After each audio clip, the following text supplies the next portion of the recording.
Comment lutter contre les questions de déforestation, de dégradation des terres, la perte de la biodiversité?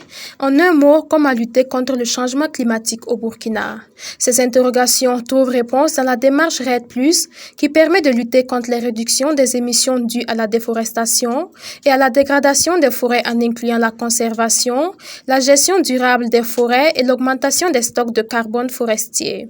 Pour sa phase 2022-2031, une stratégie nationale REDD+, a été élaborée et est présentée à l'occasion de cet atelier, présidé par la patronne du département de l'environnement. Le Burkina Faso, seul pays sahélien admis dans ce processus REDD+, en 2013, est parvenu à élaborer sa stratégie nationale REDD+, et à remplir d'autres exigences de ce processus. La REDD+, dans un pays sahélien étant perçu par les pays forestiers comme une illusion, aujourd'hui, cela est une réalité concrétisée par une stratégie nationale et nous devons en être fiers. Cela n'a pas été possible que grâce à l'engagement et à l'abnégation de tous les acteurs. Je voudrais saisir l'occasion pour féliciter tous les acteurs impliqués dans le processus REDD+ au Burkina Faso, dont les efforts individuels et collectifs ont permis au pays d'engranger d'importants acquis. Mes remerciements renouvelés vont aux partenaires au développement, en particulier la Banque mondiale et la Banque africaine du développement, qui ne cessent d'appuyer la mise en œuvre du processus REDD+ au Burkina Faso. L'atelier de ce 25 août devrait ainsi permettre d'examiner, amender et de valider la stratégie nationale de la REDD+. La REDD+ se positionne comme un mécanisme leader en termes de lutte contre les effets des changements climatiques, selon le point focal REDD+ du Burkina. Dans la stratégie nationale, plusieurs projets d'investissement sont inclus et devant permettre d'atteindre les objectifs de la REDD+.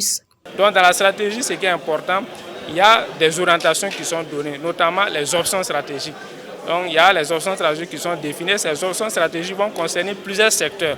Donc vous allez voir des aspects qui vont concerner l'agriculture, qui vont concerner l'élevage, qui vont concerner les mines, qui vont concerner également les infrastructures. Donc un certain nombre de domaines de développement du pays sont concernés par la stratégie nationale. Donc maintenant, pour tout projet, pour toute intervention en termes de politique, donc il y a des orientations qu'on peut aller regarder dans la stratégie et maintenant mettre en œuvre ces orientations pour accompagner le pays à réduire ses émissions dans le secteur forestier de façon principale, mais en plus de ces secteurs, comme je l'ai dit, d'autres secteurs qui sont autour, comme l'agriculture, l'élevage et bien d'autres comme l'exploitation minière. Il y a également les aspects de gouvernance liés aux politiques, liés également au cadre juridique qui sont pris en compte dans ces documents de stratégie.